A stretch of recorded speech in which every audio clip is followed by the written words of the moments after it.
të mundshme me Moskën, por çfarë është më e rëndësishmja në ndryshim nga fillimet e luftës, tani ka përballë një perëndim shumë të përçarë. Shtetet e Bashkuara, dikur aleati dhe mbështetësi më i fortë i Ukrainës, kërcënojnë të tërhiqen për t'ia lënë Europës këtë situatë, siç thot Trumpi.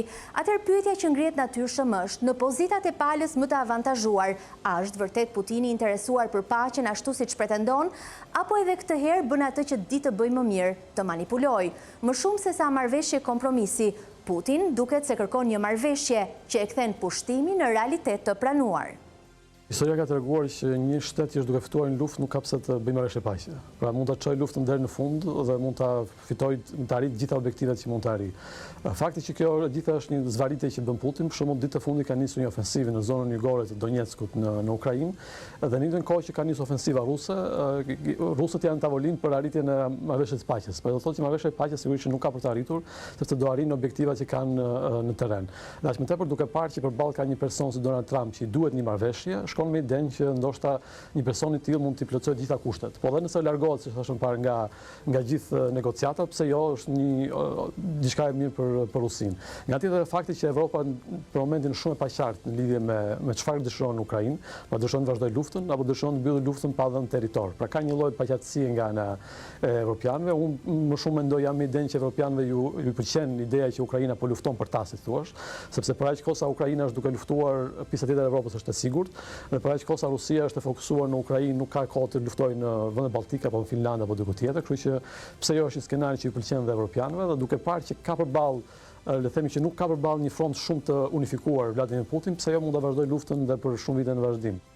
Vetëm unë mund t'i jap fund luftës, kështu do të shprehë presidenti amerikan Donald Trump pas telefonatës së fundit me Putinin, duke sugjeruar se ka ndikim të fortë tek lideri rus dhe se është ai që kontrollon gjërat. Në fakt, Trump është ndoshta udhëheqësi i vetëm me peshë i perëndimit me të cilin Putini do të fliste në këtë moment.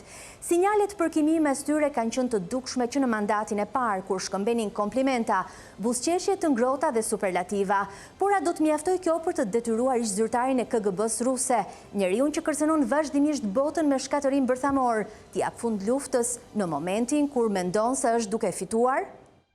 Për momentin luftën le të themi lojën është duke fituar Putin, sepse kushtet e tij janë duke plotësuar. Thash ka qenë dy kushte, dy janë plotësuar. Në teori dhe ai shkon me idenë që pse jo dy kushtet e tjera mund të plotësohen dhe në të ardhmen.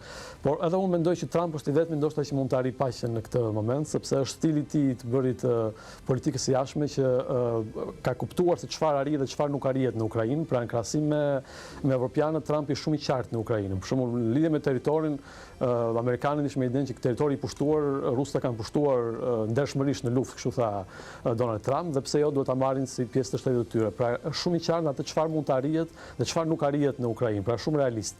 Dhe kjo ndoshta e bën Trumpin të vetmi person që duke qenë realist në Ukrainë të arrijë paqen me Putinin.